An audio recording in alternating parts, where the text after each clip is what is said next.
अब देखो यहाँ पे आरक्षण की जब बात किया गया, रिज़र्वेशन की जब बात किया गया, अब यहाँ पे थोड़ा समझने का प्रयास करो। ठीक है, पृथक निर्वाचन को लेके मुस्लिमों को नहीं दिया गया, फिर मुस्लिम इसको लेने के लिए तैयार नहीं थे। क्या मुस्लिम आरक्षण को लेके तैयार नहीं होंगे?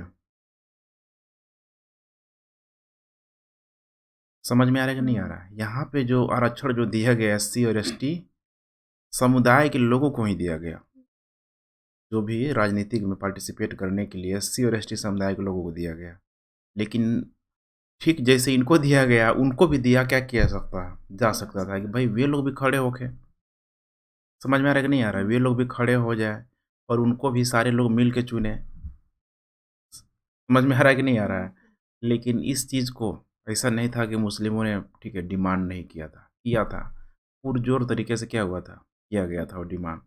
लेकिन फिर वही था कि उनके डिमांड को क्या कर दिया गया पूरी तरीके से, खारिज कर दिया गया यहाँ पे। क्योंकि यहाँ पे जो कंपैरिज़न किया जा रहा है, ख़ासकर पिछड़ी जातियों के लोग एससी और एसटी के लोगों को कंपैरिज़न किया जा रहा है। इनका सदियों से ऐसा हमेशा ही माना गया कि शोषण हुआ ही हुआ है। लेकिन मुस्लिमों का जब यहाँ पे बात आया, तो समझो मुस्लिमों का अभी तक अगर देखा जाए तो कभी शोषण जैसा सामाजिक अव्यवस्था वाली बातें क्या थी, नहीं थी। मुस्लिम हमेशा भारत में जब से आया, धीरे-धीरे एक प्रशासक वर्ग के रूप में, चाहे दिल्ली सल्तनत की बात करें, चाहे मुगल साम्राज्य की बात करें, तो हमेशा वो क्या रहा? मौजूद रहा। समझ रहे हो कि नहीं समझ रही हो? ये एक बहुत बड़ा आर्गुमेंट है, कितने बार ठीक है मेंस इंटरव्यू वगैरह में पूछा जा सकता है, तो थोड़ा-सा ऐसी चीज़ों को ध्यान रखना है। उस समय लगेगा दिमाग में अगर जा पढ़ा ही नहीं थे। समझ में आ रहा है कि नहीं आ रहा है? तो ये आर्गुमेंट है, ठीक है, कि भाई इनको एससी और एसटी को जो दिया गया, ठीक है, राजनीतिक में जो अधिकार जो दिया गया, वो बाकायदा ठीक है, इनकी इतिहास को ध्यान में रख के क्या किया गया? दिया गया। अब चलो हम यहीं से शुरू करना था हम लोगों को, स्वतंत्र और निष्पक्ष चुनाव, यहीं से था ना? एक बार तो देख चुके थे ना पूरा? अब स्वतंत्र और निष्पक्ष चुनाव को लेके हमेशा ही देखो कोई भी देश, अभी अमेरिका की अगर हम लोग एग्जाम्पल ले लें, ट्रम्प पद छोड़ने के लिए तैयार नहीं था। बोल रहा था कि भाई फिर से काउंटिंग कराओ, गलत ठीक है, गलत तरीके से ठीक है, मैंने गलत तरीके से वोटिंग काउंटिंग हुआ है, फिर से काउंटिंग कराने के लिए क्या था? तैयार था। ये हमेशा ही होता है और ये इसको ठीक नहीं किया जा सकता है, क्योंकि जिसकी भी सरकार होती है, जो भी राष्ट्रपति होता है, प्रधानमंत्री होता है, मुख्यमंत्री होता है, इतना बड़ा पद होता है कि उस पद को छोड़ने में सबको समस्याएँ आती ही आती हैं। कुर्सी का लालच ठीक है, दुनिया का सबसे भयंकर लालच है। कुर्सी के लालच के आगे बीवी, बच्चा कुछ नहीं है। समझ में आ रहा है कि नहीं आ रहा है? इस चीज़ को हमेशा ध्यान रखना है। तो ये एक बहुत बड़ा एक कंट्रोवर्शियल टॉपिक है, स्वतंत्र और निष्पक्ष चुनाव। ये आइडियल तौर पे ही लागू हो पाता है, व्यावहारिक तौर पे देखा जाए तो हमेशा ही किसी न किसी देश में तुमको आए दिन, भारत को ही ले लो, हमेशा ही स्वतंत्र और निष्पक्ष, खासकर ये जो निष्पक्ष है, हमेशा एक कंट्रोवर्शियल स्टेज में रहता है यहाँ पे। चाहे ईवीएम को ले हो गया, चाहे इलेक्शन कमीशन के बिहेवियर को लेके हो गया। जैसे कोई भी अगर नियम कानून बना हुआ है इलेक्शन के दौरान कि भाई ये पार्टी ये नहीं करेगी, हो सकता है कि सत्ता पक्ष वाली पार्टी अभी जो मौजूद है, सपोज़ करो केंद्र में बीजेपी है, तो बीजेपी वो चीज़ें कर रही है। समझ में आ रहा है? तो उसको इलेक्शन कमीशन कुछ बोल नहीं पा रही है। विपक्ष कमज़ोर है, सपोज़ करो कांग्रेस अगर कमज़ोर है, तो उस पे इलेक्शन कमीशन क्या हो जा रही है, हावी हो जा रही है। ऐसा चलते रहता है। इसको पूरी तरीके से कंट्रोल नहीं किया जा सकता है। समझ पा रही हो कि नहीं पा रही हो? लेकिन यही है, कि यहाँ पे जो निष्पक्षता को जो संबंध यहाँ पे दिखाया गया है, ठीक है, मैंने पहले बता दिया, थोड़ा एक कंट्रोवर्शियल स्टेट में रहता ही रहता है, लेकिन फिर भी यहाँ पे इन सब प्रक्रियाओं के बावजूद भी भारत के निर्वाचन आयोग को, इलेक्शन कमीशन को माने दुनिया का ठीक है, माने बेटर देन बेटर सबसे अच्छे निर्वाचन आयोगों में से एक माना जाता है। निष्पक्षता के लिए जाना जाता है। अब ये बोला जाएगा कि कोई भी देश का ठीक है, कोई भी देश का इलेक्शन कमीशन अपने आप को निष्पक्ष होने का ही घोषणा करेगा कि हम निष्पक्ष हैं, निष्पक्ष हैं। लेकिन उसकी जो गतिविधियाँ हैं, खासकर इलेक्शन के दौरान, वो उस पे क्या करता है? प्रश्न चिन्ह लगाना शुरू करता है। तो इसे भी ध्यान रखना। किसी भी चुनाव प्रणाली की कसौटी यह है कि वह एक स्वतंत्र और निष्पक्ष चुनाव प्रक्रिया सुनिश्चित कर सके, क्योंकि जब तक ये नहीं होगा, स्वतंत्र निष्पक्ष नहीं होगा, रूल जब के लिए सबके लिए समान नहीं होगा, फिर वहीं क्रिकेट का एग्जाम्पल आ जाएगा यहाँ पे। जरूरी है कि नहीं जरूरी है? जरूरी है। यदि हम लोकतंत्र को एक जमीनी हकीकत बनाना चाहते हैं, तो यह जरूरी है कि चुनाव प्रणाली निष्पक्ष और पारदर्शी हो। अदरवाइज ऐसा नहीं रहेगा तो सोचो, एक एक व्यक्ति जा रहा है बटन दबाने। पूरा का पूरा एक लोकतांत्रिक प्रक्रिया के अंतर्गत जो चुनावी प्रक्रिया होती है, त्योहार के रूप में जो इतने लंबे समय तक मनाया जाता है, सोचो उसका जो इलेक्शन कमीशन है, अगर निष्पक्ष तरीके से काम नहीं करे, दिक्कत होगा कि नहीं होगा? इतना लोगों का ठीक है राइट्स मनी, इतना अफेक्ट जितना जो लोग लगाते हैं अपना, सब खत्म हो जाएगा। लोकतंत्र में यही सबसे बड़ा क्या है, मायने रखता है कि हमारे चुनाव प्रतिनिधि होना चाहिए। समझ में आ रहा है कि नहीं आ रहा है? ये बहुत ज़रूरी हो जाता है। अब इस सब्जेक्ट में मुझे एक मूवी का नाम याद आ रहा है, न्यूटन।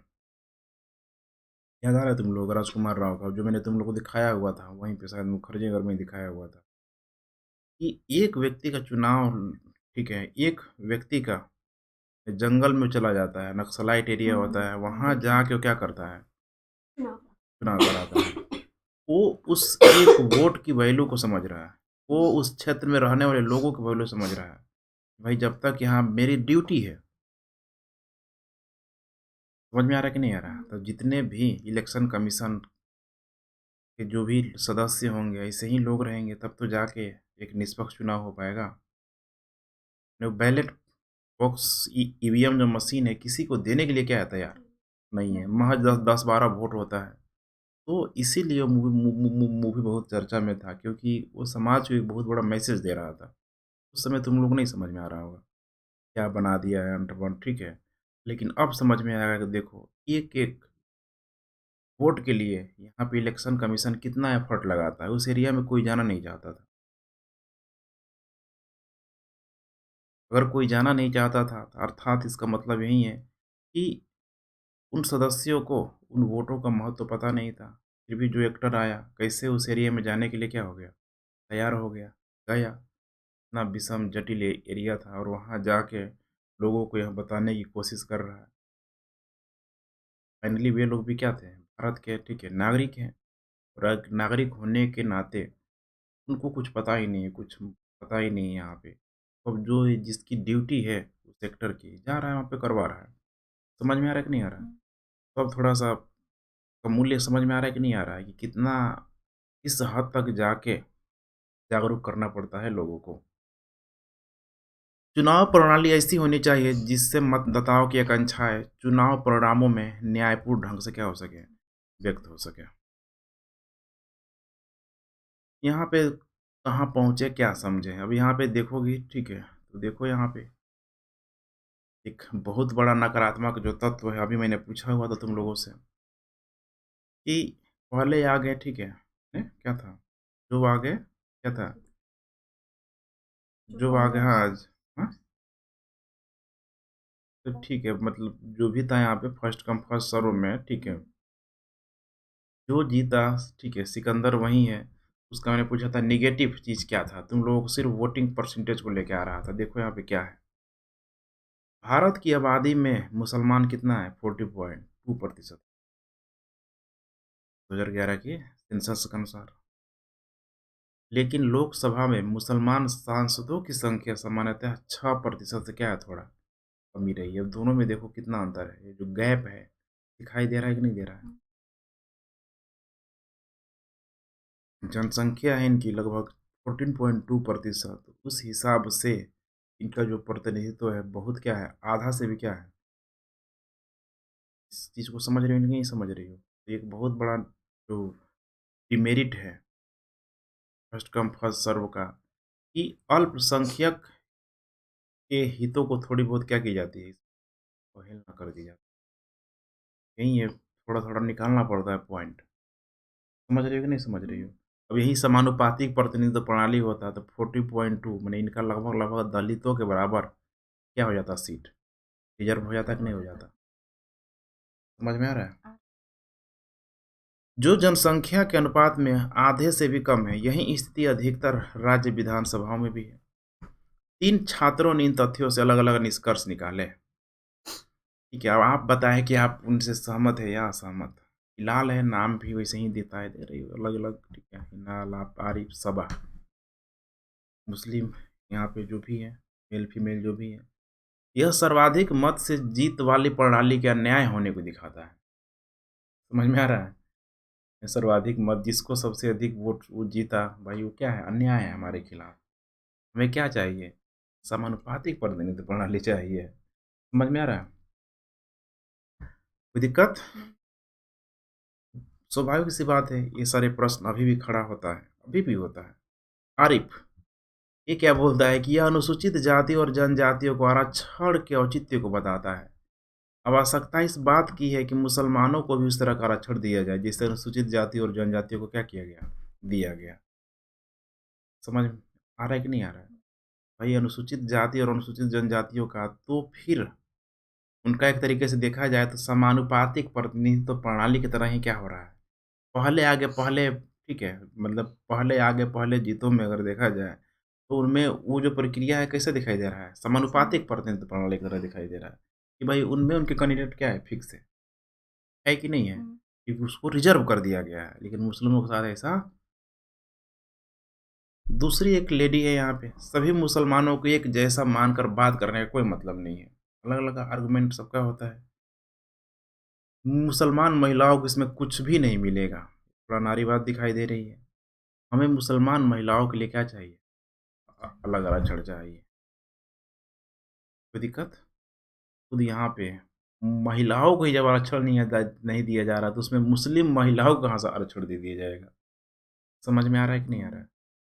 किसी को भी आरक्षण देने से पहले उस कम्युनिटी को देना पड़ता है। जैसे कि एससी, एसटी की महिलाओं को, ठीक है, कुछ दिया नहीं गया। सबसे पहले किसको दिया गया? एससी, एसटी को दिया गया। अब एससी, एसटी में अब जाके क्या-क्या कर दिया गया? महिलाओं को दे दिया गया बिहार में। ठीक है भाई, ठीक है। कितना परसेंट आरक्षण? 33, 33% रिज़र्व कर दिया गया। तो भाई कोई दिक्कत? क्या उस 33% में ये तो नहीं सॉरी, क्या है? क्या हुआ? हाँ, लगा तो है ठीक। इसका नहीं ना कुछ?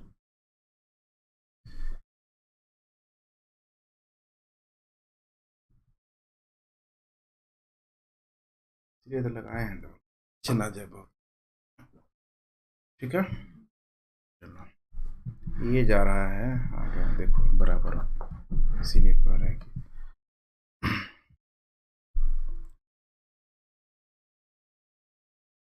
तो तीनों का आर्गुमेंट समझ में आ गया।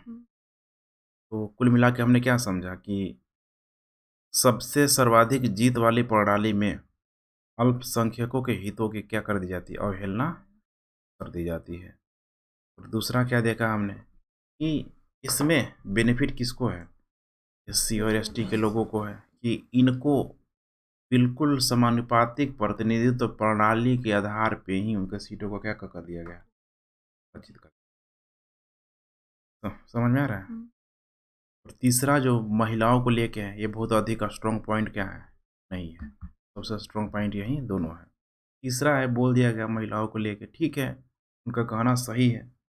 महिलाओं के हितों का अवहेलना होती है, हमेशा भी होती है। लेकिन सबसे पहले पुरुषों को मिलेगा, पहले मुस्लिम कम्युनिटी को मिलेगा तब तो होगा। राजनीतिक में राजनीतिक में लोकसभा हो गया, इसके अलावा अ, विधानसभा हो गया। विधानसभा की बात नहीं करेंगे, लोकसभा की बात करेंगे। लोकसभा में अगर देखा जाए तो एससी और एसटी को रिजर्व किया गया ना। नौकरी में क्या है? नौकरी में महिलाओं को, सॉरी, अल्पसंख्यकों को आरक्षण क्या किया गया है? दिया गया है। नौकरी में एससी और एसटी को भी आरक्षण दिया गया है, और किसको? अल्पसंख्यकों को भी आरक्षण क्या किया गया है? दिया गया है। लेकिन राजनीतिक प्रतिनिधित्व में अल्पसंख्यकों को आरक्षण क्लियर हुआ कि नहीं हुआ? फिर रटते रह जाओगे। क्लियर हुआ इतना?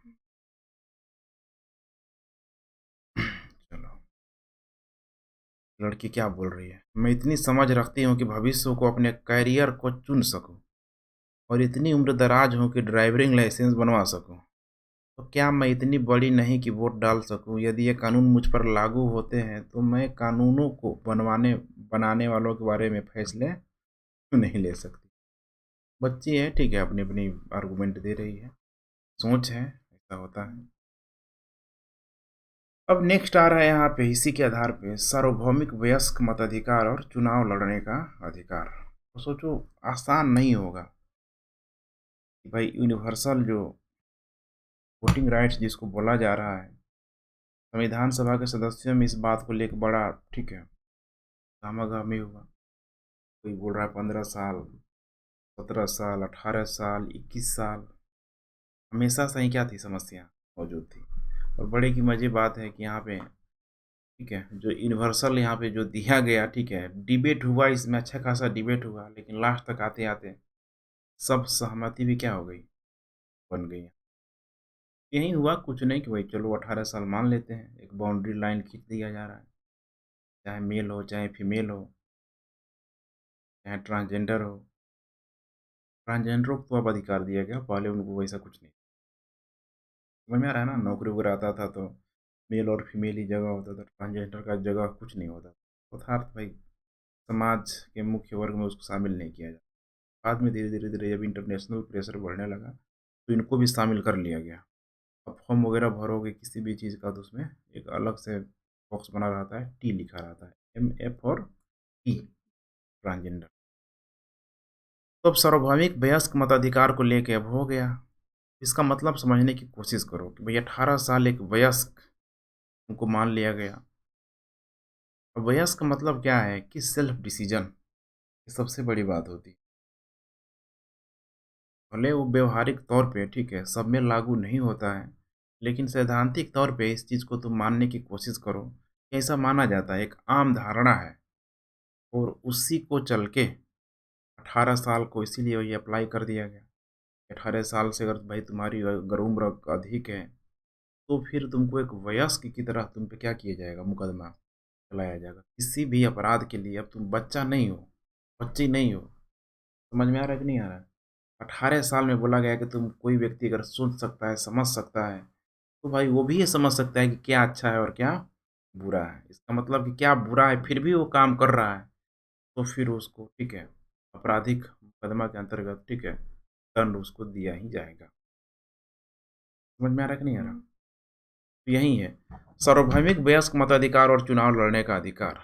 चुनाव का तरीका निर्धारित करने का अतिरिक्त संविधान चुनाव के बारे में 2 अन्य मूल प्रश्नों का उत्तर देता है। मतदाता कौन है और कौन-कौन चुनाव लड़ सकता है। कोई दिक्कत?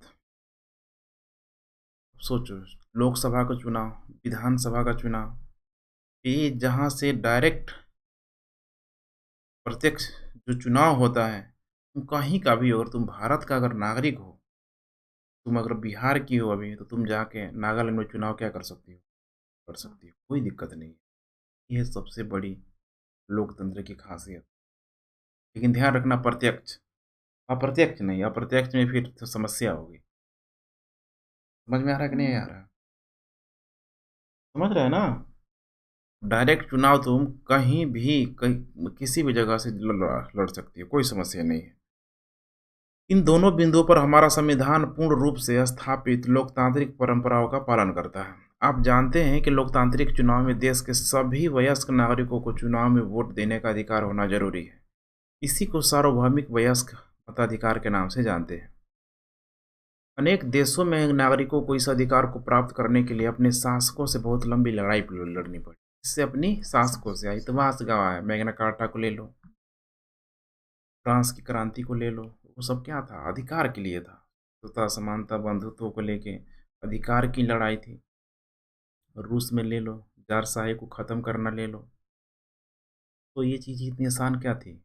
नहीं थी।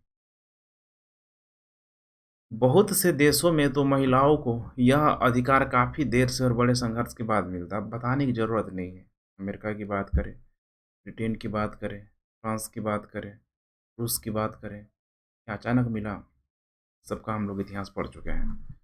भारतीय संविधान निर्माताओं ने एक महत्वपूर्ण निर्णय के द्वारा प्रत्येक वयस्क भारतीय नागरिकों को वोट देने का अधिकार क्या किया? प्रदान किया। 1989 तक 21 वर्ष से ऊपर के भारतीय नागरिकों को वयस्क भारतीय माना जाता था। कब? 1989 तक। अब सोचो, आरंभिक दौर में मैंने बताया था, संविधान सभा ने यूनिवर्सल वोटिंग राइट्स को कितना उम्र माना था? 20 साल। 1989 का जो समय है यही है, ठीक है। 1989 ये शायद मेरे ख्याल से राजीव गांधी का ही समय है। समझ में आ रहा है कि नहीं आ रहा है? 1989 में हुआ है, लेकिन उसके पहले ये सब चीज़ हो चुका था। राजीव गांधी के समय ही इसको क्या कर दिया गया? घटा दिया गया। 1989 में संविधान के एक संशोधन क्या किया गया? संशोधन किया गया, अमेंडमेंट बोलते हैं इसको, तो ध्यान रखना, अमेंडमेंट बोलते हैं, ठीक है। तो समझ में आ रहा है? संविधान संशोधन तो क्या बोलते हैं उसको? कॉन्स्टिट्यूशन, कॉन्स्टिट्यूशन अमेंडमेंट, ठीक है। शॉर्ट फॉर्म में इसको क्या बोल जाता है? सीए। क्या बोल जाता है? ये माने कॉन्स्टिट्यूशन अमेंडमेंट। दिक्कत, सीए 1 2 3 कुछ भी है, अभी तक 100 से अधिक संशोधन हो चुका है। तो दिक्कत तो 1989 में इसको क्या कर दिया गया? हटा दिया गया, और संशोधन करके क्या कर दिया गया? 18 वर्ष 3 साल घटा दिया गया। वयस्क मताधिकार सभी नागरिकों को अपने प्रतिनिधियों की चयन प्रक्रिया में भाग लेने का अवसर प्रदान करता है। यह समानता और गैर भेदभाव के सिद्धांत के अनुरूप है, जिसका अध्ययन हमने अधिकार वाले अध्याय में क्या किया था। अनेक लोग पहले और आज भी ऐसा मानते हैं कि बिना शैक्षणिक योग्यता के सभी को वोट देने का अधिकार सही निर्णय क्या था? ये बहुत एक, ठीक है, कंट्रोवर्शियल डिबेट है भाई। इसको शिक्षा नहीं है, इसको शिक्षा नहीं है, फिर वो क्या जाने भाई किसको वोट देना है, किसको नहीं देना है। उसको ज्ञान की प्राप्ति नहीं है, संकीर्ण मानसिकता का यहाँ पे विकास नहीं हुआ है। समझ में आ रहा है कि नहीं आ रहा है? बहुत इस पे डिबेट हुआ, फाइनली ये चीज़ आया कि भाई फिर कब ये होगा? हर एक व्यक्ति को शिक्षा अगर दिया जाए, आज भी देखो लिटरेसी रेट, शिक्षा रेट भारत में बहुत अच्छी अच्छी क्या है? नहीं है। और उस हिसाब से अगर देखा जाए, अगर इस शिक्षा की प्रणाली को लाया जाता, तो आज भी बहुत सारे लोगों को, ठीक है, वोट से क्या हो जाते हैं? वंचित हो जाते हैं। तो फिर वे अपने आप को लोकतंत्र से हमेशा कटा महसूस करते हैं। और दूसरा कारण ये है कि ठीक है, उनके पास शिक्षा नहीं है। इनकी शिक्षा का मतलब सिर्फ और सिर्फ किताबी शिक्षा नहीं होता है। जो तुम किताब में पढ़ रही हो वही क्या है? शिक्षा है। एक्सपीरियंस नाम का भी कुछ चीज़ होता है, जो हमें डे टू डे लाइफ में, ठीक है, किताबी ज्ञान से कहीं पर है, समाज में रहने से मिलता है। समझ में आ रहा है कि नहीं आ रहा है? शिक्षा को सामाजिक ज्ञान से जोड़ दिया गया। समाज में रह रही हो, लाइफ चला रही हो, कर रही हो, ठेला ही चला रही हो, तुम समाज में रह के उसी चीज़ काम कर रहे हो, मतलब तुम्हारे पास क्या है? शिक्षा है। समझ में आ रहा है कि नहीं आ रहा? और भारत में शिक्षा का बड़ा, ठीक है, व्यापक रूप जोड़ दिया गया। बताइए तुम, भाई जिसको लिखना, मतलब जिसको क्या आता है, साइन करना अगर जिसको आता है, ठीक है, वो भी क्या है? एजुकेटेड है। नहीं, लिखना पढ़ना आता है, इसका मतलब क्या है? एजुकेटेड है। लेकिन हमारे संविधान निर्माताओं को सभी नागरिकों की योग्यता और महत्व के समान रूप से विश्वास था कि वे समाज, देश और अपने निर्वाचन क्षेत्र के हित में निर्णय क्या कर सकते हैं? ले सकते हैं।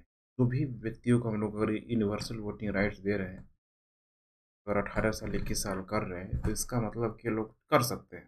ये लोग जान सकते हैं भाई कि कौन हमारे लिए व्यक्ति सही है, कौन व्यक्ति है सही।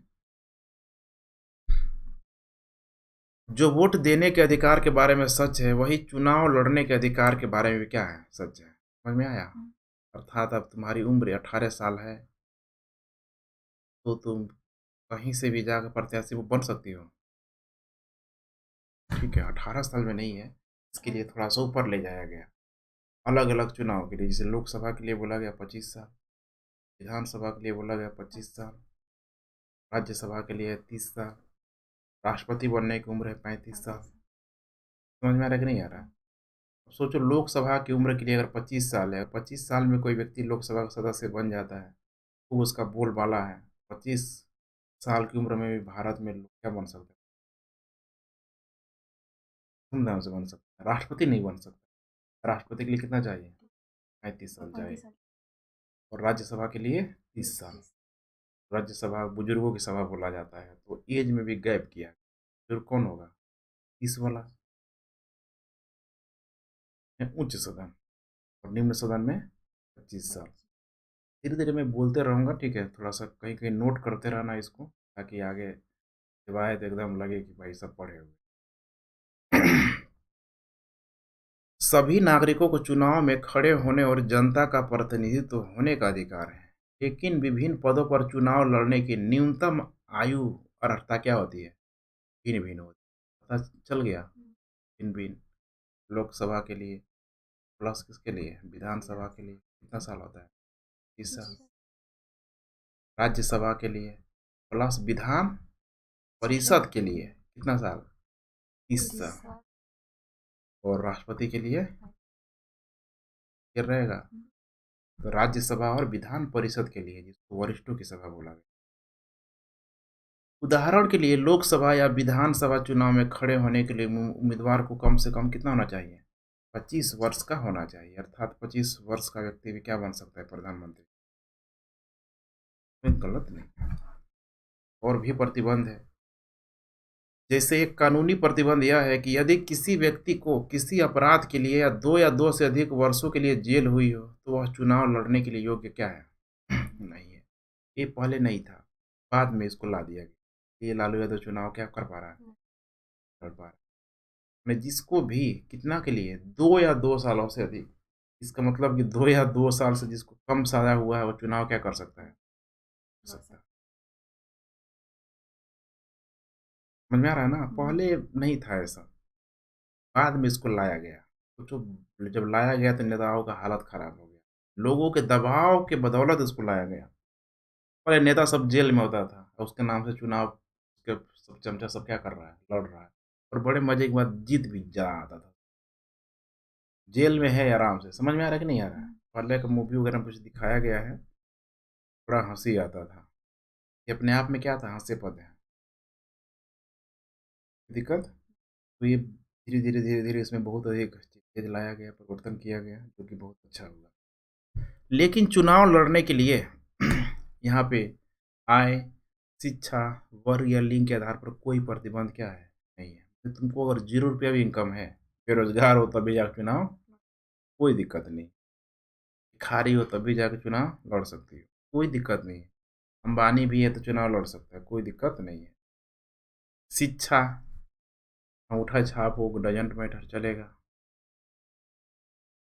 अब सोचो ऐसा क्यों किया गया है? वर्ग है, कोई भी वर्ग है, अमीर गरीब, लिंग, मेल फीमेल, ट्रांसजेंडर, कोई भी यहाँ पे चुनाव क्या कर सकता है? लड़ सकता है। ये भारत की सबसे बड़ी खासियत है लोकतंत्र की। इस रूप में हमारी चुनाव व्यवस्था सभी नागरिकों के लिए क्या है? खुली हुई है, एकदम ओपन है। भाई आओ, सब सादर क्या है? आमंत्रित। कोई दिक्कत नहीं है। समझ में आ रहा है कि नहीं आ रहा? यहाँ पे एक कार्टून बनाया गया है, एडल्ट वोट। एक हाथी है, हाथी की कहानी सुनी हो? सोचो कि 4-5 अंधे लोग हैं, उस हाथी को अगर टच करेंगे, फिर आपस में बात करेंगे तो उनमें समानता आएगी? उनकी बातों में समानता आएगी? कभी नहीं आएगी। हाथी को सूंड पकड़ लेगा, कहेगा अरे ये बहुत लंबा जानवर है। कोई उसका पैर पकड़ लेगा, बोलेगा बहुत मोटा जानवर है। कोई इसी को पूंछ पकड़ लेगा, बोलेगा एकदम ये तो कुछ हिले नहीं है। कुछ यही हाल होती है हाथी की कहानी, इसलिए हाथी की एग्जाम्पल बार बार लिया जाता है। समझ में आ रहा है कि नहीं आ रहा है? यही है हाथी, एडल्ट वोट जिसको। इसको कंट्रोल में करना किसी भी पार्टी के लिए इतनी आसान क्या होती है? नहीं होती। इस एडल्ट वोट के लिए अलग अलग पार्टियां, ठीक है, अपना जाल फेंकते रहती है। हरी आएगा, दाना बिखरे, जाल में फंस जाएंगे कि नहीं फंसेंगे? नहीं फंसेंगे। समझ में आ रहा है कि नहीं? अलग अलग पार्टियां आएगी इसको एडल्ट वोट को कंट्रोल करने की कोशिश। कर दी। एडल्ट माने मत समझना, एडल्ट मतलब जिसका ठीक है 18 साल से ऊपर क्या हो गया है, अधिक हो गया। समझ में आ रहा है? तो सार्वभौमिक वयस्क मताधिकार को हाथी के रूप में क्यों दिखाया गया है? क्या यह संभालने योग्य नहीं है? क्वेश्चन टैग है। या उस कहानी की तरह है जिसमें कई अंधे हाथी के अलग-अलग अंगों के आधार पर उसे बताने क्या करते हैं? कोशिश करते हैं। एक पार्टी आएगा, एडल्ट बोला कोई दिक्कत नहीं, हम तुमको वोट देंगे। है कि नहीं है? दूसरा पार्टी आएगा फिर कोई दिक्कत नहीं है, हम एकदम कमल छाप पे लगाएँगे। दूसरा आएगा बोला एकदम हाथ मतलब हाथ पे लगाएँगे। तीसरा बोला एकदम लालटेन में लगाएँगे। समझ में आ रहा है कि नहीं आ रहा? अब एक ही व्यक्ति बोल रहा है भई हम तीनों पे लगाएँगे, ऐसा संभव है? तो चुनना तो एक ही पड़ेगा। इसीलिए इसको हाथी के रूप में दिखाया गया है कि इसको कंट्रोल करना इतना आसान क्या है? दिक्कत अब नेक्स्ट यहाँ पे स्वतंत्र निर्वाचन आयोग के बारे में थोड़ा-सा देखो। तो भारत में चुनाव प्रक्रिया को स्वतंत्र और निष्पक्ष बनाने के लिए कई प्रयास किए गए हैं। एक स्वतंत्र निर्वाचन आयोग की स्थापना इनमें सबसे महत्वपूर्ण है क्योंकि स्वतंत्र नहीं होता, सोचो अगर इसको सरकार के अंतर्गत रख दिया गया था, कार्यपालिका न्यायपालिका के अंतर्गत रह जाता तो क्या स्वतंत्र होता? एकदम होता ही नहीं। हमेशा ही इस पे निष्पक्षता पे सवाल, अभी स्वतंत्र होने के बाद भी सवाल उठता है। भाई ये किसी के अंडर कंट्रोल होता तो फिर समस्या आती ही आती। कोई मंत्रालय के अंदर एक मंत्रालय बनाया जाता है कि स्वतंत्र निर्वाचन आयोग मंत्रालय, मतलब कि मंत्रिमंडल का कोई ना कोई प्रमुख होता। अब वो मंत्रिमंडल का अगर कोई ना कोई प्रमुख होता तो किसी न किसी पार्टी का क्या होता? सदस्य होता। चाहे वो कैबिनेट मंत्री ही क्यों ना होता। तो भाई इसको सेपरेट करना बहुत क्या था? ज़रूरी था और ये किया भी गया। क्योंकि यहाँ पे खेल अगर हो रहा है तो एम्पायर बिल्कुल क्या होना चाहिए? पक्ष होना चाहिए। अदरवाइज़ फिर हमेशा उसकी विश्वसनीयता पे सवाल उठते रहेगा। जो चुनाव के संचालन और देख-रेख के लिए बनाया गया है। क्या आप जानते हैं कि अनेक देशों में चुनाव कराने के लिए किसी स्वतंत्र मशीनरी का क्या है? अभाव। किसी स्वतंत्र मने अनेक देशों में हमेशा प्रश्न उठता ही उठता है। अब इसका बड़ा शानदार तरीके से आर्टिकल जो दिया गया है देखो, अभी तुम लोग लिए एकदम मने गोल्डन टाइम चल रहा है।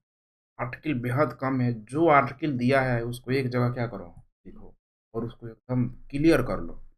यही एनसीईआरटी, सब नहीं दिया है, थोड़ा दिया है और यहीं से एग्ज़ाम क्या करता है पूछ लेता है कि इसमें जो भी आर्टिकल दिया गया है वो इम्पोर्टेंट आर्टिकल है। मान के चलो एग्ज़ाम में आ रहा है, समझ में आ रहा है? वही अब चुनाव आयोग से संबंधित बातों को किसमें दिया गया? आर्टिकल 324, सब आर्टिकल इसको 1 बोला जाता है। अनुच्छेद 324 के ए बोलते हैं इसे। किसे? अनुच्छेद 324 के 1 में। इंग्लिश में बोलोगे तो आर्टिकल 324 सब आर्टिकल 1 सब लगा दिया जाता है। सब आर्टिकल 1 दिक्कत इसी में क्या किया गया है, इस संविधान के अधीन संसद और प्रत्येक राज्य के विधानमंडल के लिए कराए जाने वाले, अब देखो संसद और किसके लिए? प्रत्येक राज्य के विधानमंडल के लिए। संसद में इसका मतलब कि लोकसभा, राज्यसभा, राष्ट्रपति, तीनों का चुनाव कौन करवाता है? राष्ट्रपति। समझ में आ रहा है? तो भाई अब प्रत्येक राज्य के विधानमंडल के लिए मतलब हाँ, मैं आ रहा हूँ, ठीक। सांसद का मतलब क्या होता है? आ रहा हूँ तुम्हारे पॉइंट में समझ गया, ठीक है। लोकसभा, राज्यसभा और राष्ट्रपति, संसद के तीनों अभिन्न भाग हैं। कोई दिक्कत? तो यहाँ से एक प्रश्न खड़ा होता है कि क्या इलेक्शन कमीशन जो जीता वहीं सिकंदर का ही चुनाव कराता है? प्रश्नों का क्या जवाब होगा? नहीं। इलेक्शन कमीशन दोनों प्रकार का चुनाव, जो जीता वहीं सिकंदर और समानुपातिक प्रतिनिधित्व। जवाब मिल गया? थोड़ा धैर्य रखो, सब मिलेगा। विधानमंडल के लिए कराए जाने वाले सभी निर्वाचन के लिए राष्ट्रपति तथा उपराष्ट्रपति के पदों के लिए निर्वाचन के लिए निर्वाचक नामावली तैयार कराने का और उन सभी निर्वाचनों के संचालन का अधिचरण, निर्देशन और नियंत्रण एक आयोग में क्या होगा? नियत होगा, इसी आयोग में। इसे इस संविधान में निर्वाचन आयोग क्या कहा गया? समझ सब यहाँ पे कौन कौन सा चुनाव कराता है सब क्या किया गया है बताया गया है। इसमें अब बताने की जरूरत है कौन सा चुनाव कैसे होता है? इसमें बस एक चीज़ को डाल दो या डाल दो कि लोकसभा और विधानसभा के चुनाव को छोड़ के बाकी सारा चुनाव कैसे होता है? अप्रत्यक्ष होता है, अर्थात समानुपातिक प्रतिनिधित्व प्रणाली के। क्लियर हुआ? बहुत आसान चीज़ है। बाकी जो भी होगा राष्ट्रपति, विधानसभा सॉरी विधान परिषद, राज्यसभा, इन सब का चुनाव कैसा होगा? अप्रत्यक्ष, लेकिन समानुपातिक प्रतिनिधित्व के आधार पे होगा। अब वो जो समानुपातिक प्रतिनिधित्व के आधार पे होगा, समझने की कोशिश करो, यहाँ पे कंफ्यूजन होगा। अब इस समानुपातिक जो प्रतिनिधित्व होगा, इसमें लोग वोट देंगे? नहीं देंगे। लोग ऑलरेडी डायरेक्ट वोट क्या कर चुके हैं? डायरेक्ट मतलब जो जीता वहीं सिकंदर में वोट दे चुके हैं। यहाँ से काउंट किया जाएगा किस पार्टी को कितना कितना परसेंट मिला हुआ। अब इसको यहाँ पे अप्लाई किया जाएगा, और अप्लाई कौन करेगा? इलेक्शन कमीशन करेगा, निर्वाचन आयोग करेगा। फिर से यहाँ भी निर्वाचन आयोग किया, और यहाँ भी कौन करेगा? निर्वाचन आयोग करेगा।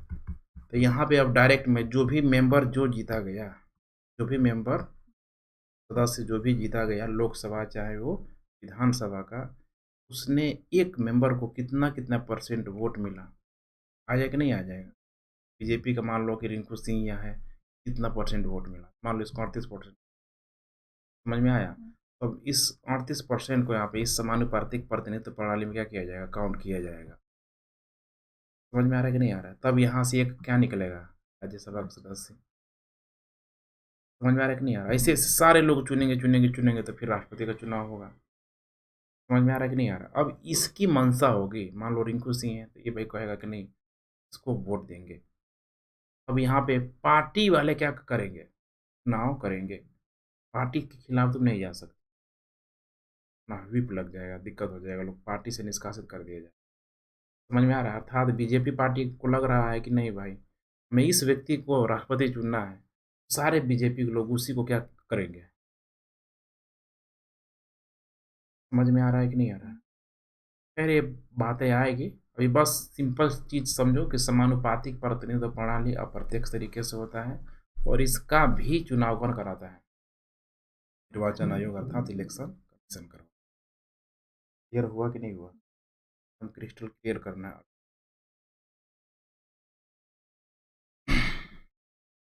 चर्चा की किसमें किया गया है? 324।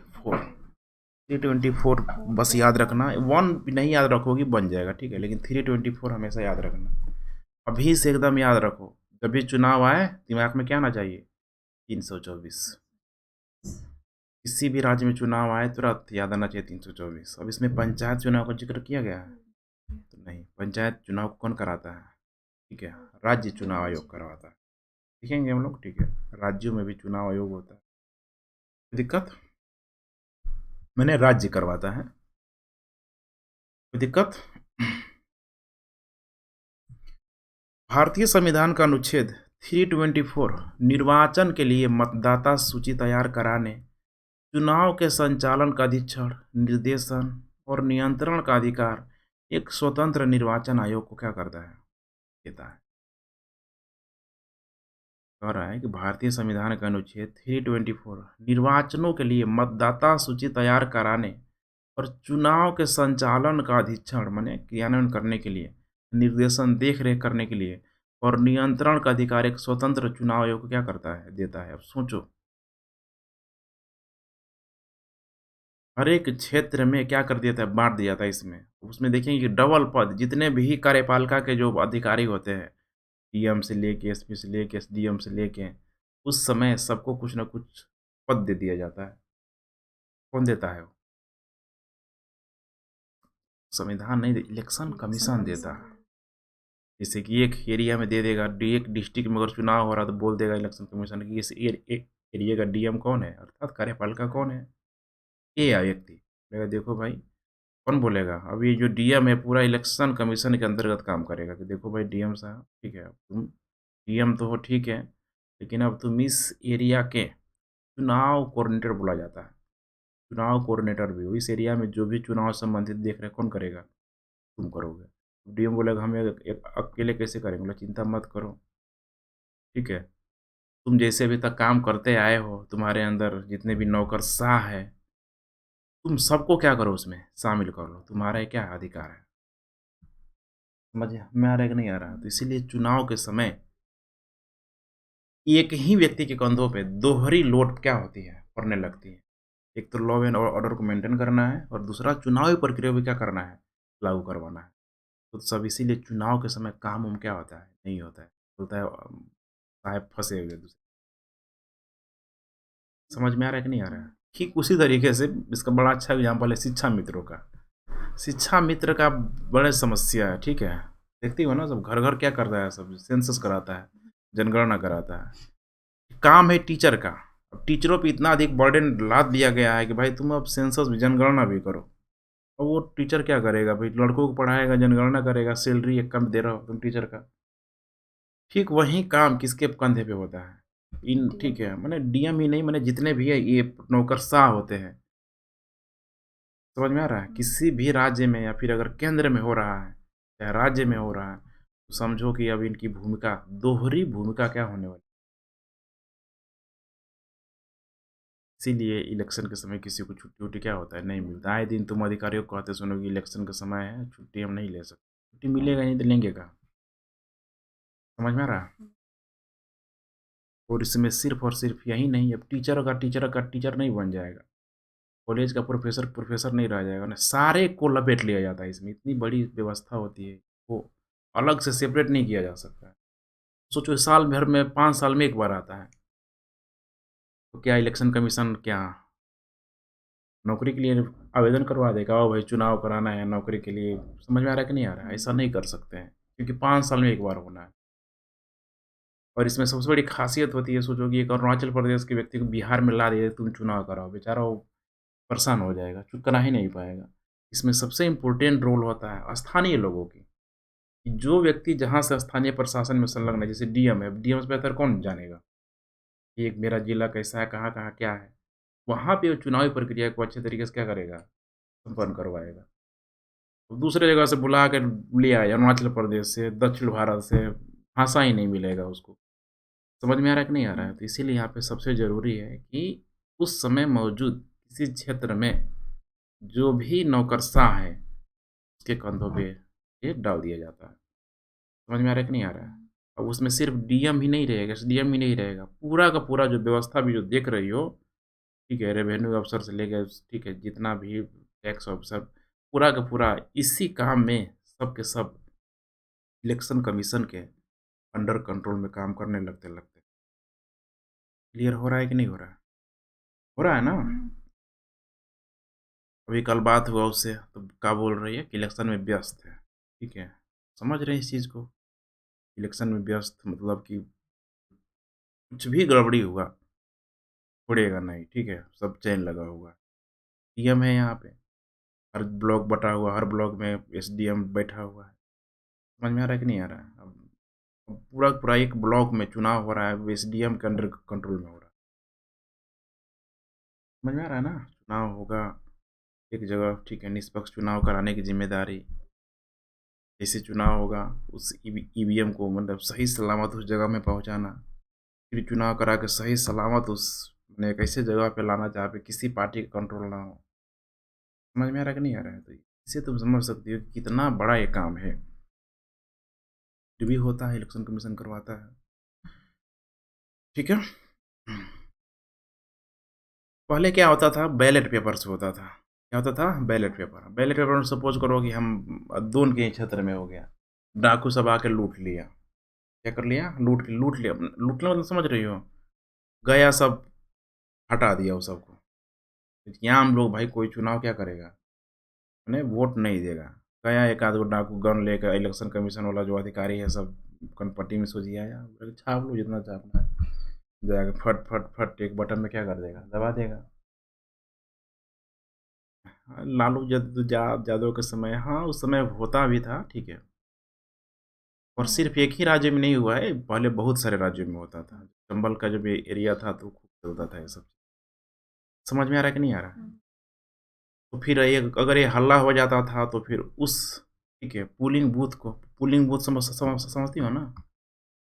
पोलिंग बूथ माने एक निर्वाचन क्षेत्र के अंतर्गत बहुत सारा पोलिंग बूथ बनाया जाता है, हर एक गाँव में बना ही दिया जाता है। तो उस पोलिंग बूथ को निष्कासित कर दिया जाता था कि यहाँ पे फिर से चुनाव होगा। समझ में आ रहा है कि नहीं आ रहा है? तो आज भी ऐसा हो सकता है, क्यों नहीं हो सकता? बटन ही दबाना है ना, बटन ही दबाना है भाई। एक व्यक्ति जाके क्या कर सकता है? दबा सकता है। अब ये नहीं करना है कि तुम लोग जाके 10 बार दबा देना, ऐसे नहीं होगा, ठीक है? वहाँ पे कैंडिडेट लोग होते हैं, कैंडिडेट जो अधिकारी होता है, गनपट्टी पे अगर गन जाएगा तो ऑटोमेटिक उसको छोड़ देगा। नहीं समझ में आया? वे खड़े हो, हम दबा रहे हैं, हाँ, ये दबाया, तो फिर वो क्या करेगा, मशीन को एक्टिवेट करेगा वो। समझ में आ रहा है कि नहीं आ रहा है? अल्टरनेट तौर पे। तो अब वो समस्याएँ बहुत हद तक खत्म हो गई है। कारण यही है कि भाई अब प्रशासन बहुत चुस्त व्यस्त रहता है। समझ में आ रहा है? हर पोलिंग बूथ पे बहुत सारे पुलिस अधिकारी में अभी तो आर्मी, बीएसएफ, एसएसबी सारे ही लोगों को कहाँ लगा देता है, चुनाव व्यवस्था में यहाँ पे लगा देता है कि भाई कोई इंटरफेयर ना कर पाए। समझ में आ रहा है ना ये सब चीज़ क्यों होता है? तो थोड़ा-सा ज़मीनी हकीकत को भी समझना है। संविधान के ये शब्द बहुत ही महत्वपूर्ण हैं, क्योंकि निर्वाचन आयोग को चुनावों से संबंधित हर बात पर अंतिम निर्णय करने की क्या करता है? कर सकता है, अंतिम निर्णय। सोचो उस समय माने चुनाव के समय सोचो इकलौता हीरो कौन निकल के गया था? Election commission. आर्मी तक को घुमा रहा। सर्वोच्च न्यायालय ने भी संविधान की इस व्याख्या से सहमति क्या है? व्यक्त किया गया है। सुप्रीम कोर्ट ने भी कि भाई बिल्कुल सही है। इसमें कोई रोक-टोक नहीं लगा सकता। समझ में आ रहा है कि नहीं आ रहा? भारत के निर्वाचन आयोग की सहायता करने के लिए प्रत्येक राज्य में एक मुख्य निर्वाचन क्या होता है? अधिकारी होता है। एक मुख्य अधिकारी। अब सोचो 28-29 राज्य है। अब अभी कितना राज्य है? 30 है कि 28 है? 28 है। 28 राज्य में 28 मुख्य निर्वाचन क्या होंगे? अधिकारी होंगे। प्रत्येक राज्य में एक निर्वाचन अधिकारी होता है। समझ में आ रहा है कि नहीं आ रहा? निर्वाचन आयोग स्थानीय निकायों के चुनाव के लिए जिम्मेदार क्या होता है? नहीं होता। स्थानीय निकाय माने पंचायत या फिर क्या बोलते हैं इसको, नगर निगम, ठीक है? इसके लिए नहीं, सिर्फ़ और सिर्फ़ किसके लिए है? विधानमंडल के लिए, ठीक है? और संसद के लिए। दिक्कत? राज्यों में क्यों लगाया गया है भाई? राज्यों में इसीलिए लगाया गया है कि राज्यों में भी तो विधानमंडल है। विधानमंडल में विधानसभा है, विधान परिषद है। अगर केंद्र में चुनाव होगा लोकसभा का, राज्यसभा का, राष्ट्रपति का, फिर क्या राज्यों की ज़रूरत नहीं पड़ेगी? इसीलिए राज्यों में भी एक प्रमुख की क्या है? यहाँ पे निभाते हैं। बिल्कुल सीएम की तरह यहाँ पे मौजूद। कोई दिक्कत? जैसा कि हम स्थानीय सरकारों वाले अध्याय में पढ़ेंगे, इसके लिए राज्यों में राज्य निर्वाचन आयुक्त होते हैं, जो निर्वाचन आयोग से अलग कार्य करते हैं और इनमें से प्रत्येक का काम करने का अपना अलग क्या होता है? दायरा होता है। भारत का निर्वाचन आयोग एक सदस्यीय या बहुसदस्यीय भी हो सकता है। तो जनरली एक सदस्य तो नहीं है, बहुसदस्यीय यहाँ पे मौजूद है। 1989 तक निर्वाचन आयोग क्या था? एक सदस्यीय था। 1989 के आम चुनाव माने ठीक है किसको बोलते हैं आम चुनाव? लोकसभा को। आम चुनाव, आम लोगों के द्वारा चुनाव, लोकसभा। 1989 के आम चुनाव के ठीक पहले दो अन्य निर्वाचन आयुक्तों को नियुक्त कर इसे बहुसदस्यीय राष्ट्र क्या कर दिया गया? बना दिया गया। और अभी संख्या बढ़ते जा रहा है। माने चुनाव आयुक्त जैसे कि सुप्रीम कोर्ट है, सुप्रीम कोर्ट में क्या है? जज है कि नहीं है? अभी 30-32 जज है। हालांकि 30-32 जज एक साथ नहीं आते हैं, 15-20 काम करते हैं। कोई दिक्कत? तो इससे ही पहले इलेक्शन कमीशन में होता था। इलेक्शन कमीशन का एक ही व्यक्ति क्या होता था? प्रमुख होता था। बाद में इसको कैसे बना दिया गया? बहुदलीय। 1989 के पहले क्या था? एक दलीय था, माने एक ही व्यक्ति है यहाँ पे प्रमुख। 1989 के बाद क्या कर दिया गया? भाई तुम ही पर प्रमुख नहीं रहे, और लोग रहेंगे यहाँ पे। समझ में आ रहा है कि नहीं आ रहा? कोई दिक्कत? चुनावों के बाद फिर उसे एक सदस्य बना दिया गया। 1993 में पुनः दो निर्वाचन आयुक्त की क्या हुई? नियुक्ति हुई। निर्वाचन आयोग बहुसदस्यीय क्या हो गया तब से, या बहुसदस्यीय क्या हुआ है?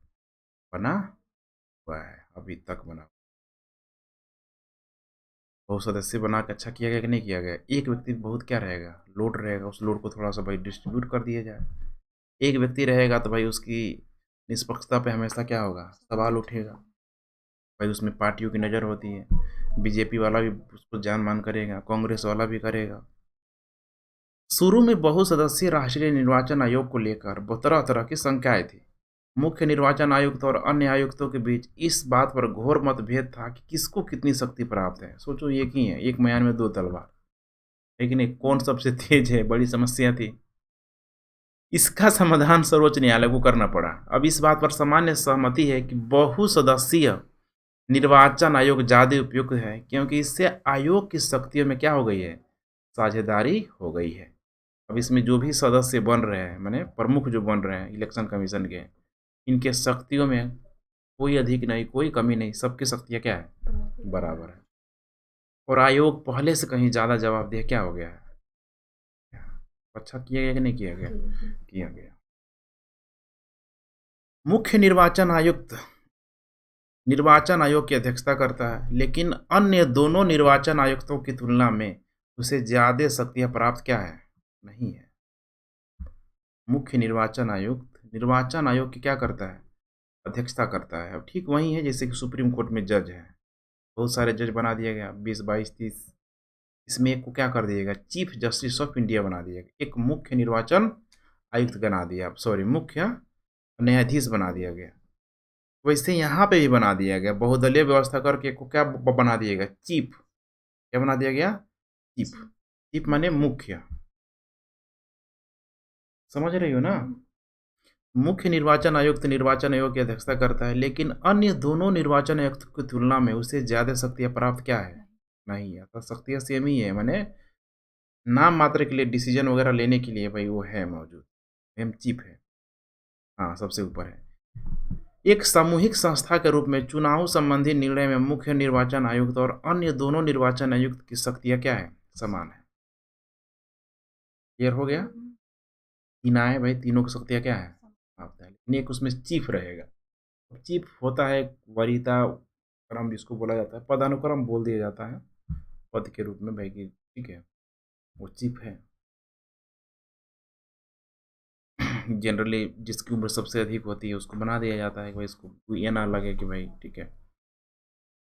उनकी नियुक्ति राष्ट्रपति द्वारा मंत्रिपरिषद के परामर्श पर की जाती है। सोचो अब इतना बड़ा पद है कि नहीं है? चीफ जस्टिस ऑफ इंडिया का माने मुख्य निर्वाचन आयुक्त, मुख्य निर्वाचन क्या आयुक्त? कितने मेंबर? 3 मेंबर है अभी। 3 मेंबर। अब इनकी नियुक्ति कैसे होती है? होगी कि नहीं होगी? अब इनकी नियुक्ति होगी या फिर इनका चुनाव होगा? इनकी नियुक्ति हो गई। समझ में आ रहा है कि नहीं आ रहा है? इनकी नियुक्ति कैसे होगा? इनकी नियुक्ति में एक तो है राष्ट्रपति, दूसरा कौन है? प्रधानमंत्री। खेल समझ में आया? तो देखो कैसे होगा। राष्ट्रपति इनकी क्या करेगा? नियुक्ति करेगा। किसकी सलाह पे? प्रधानमंत्री की सलाह पे। इसीलिए बोला जाता है इस संसदीय व्यवस्था को, इस प्रधानमंत्री व्यवस्था को कुछ है नहीं। फाइनली पावर किसके हाथ में आता है? प्रधानमंत्री के हाथ में ही आता है। पहले ही सेट हो जाएगा। बना रहे तुमको, ठीक है? ना होना है तो क्या करना है? ध्यान देना। समझ में आया कि नहीं आया? भाई प्रधानमंत्री की नज़र में एक लोग होंगे, कई सारे लोग होंगे जो प्रधानमंत्री का नज़दीकी होगा, प्रधानमंत्री राष्ट्रपति को नाम सुझा देगा भाई। देखो भाई राष्ट्रपति साहब ठीक है, तो क्या कर दो तुम? नियुक्त कर दो, ये निर्वाचन आयुक्त बना दो। दिक्कत? चलो धीरे धीरे लेयर खुलेगा खुलेगा, पता चलेगा कि सारी शक्ति किसके हाथ में है? प्रधानमंत्री के हाथ। उनकी नियुक्ति राष्ट्रपति द्वारा मंत्री परिषद के परामर्श पर की जाती है। किसके? मंत्री परिषद। मंत्री परिषद में 20, 25, 30 मंत्रालय होते हैं, सबसे पूछा जाएगा? नहीं।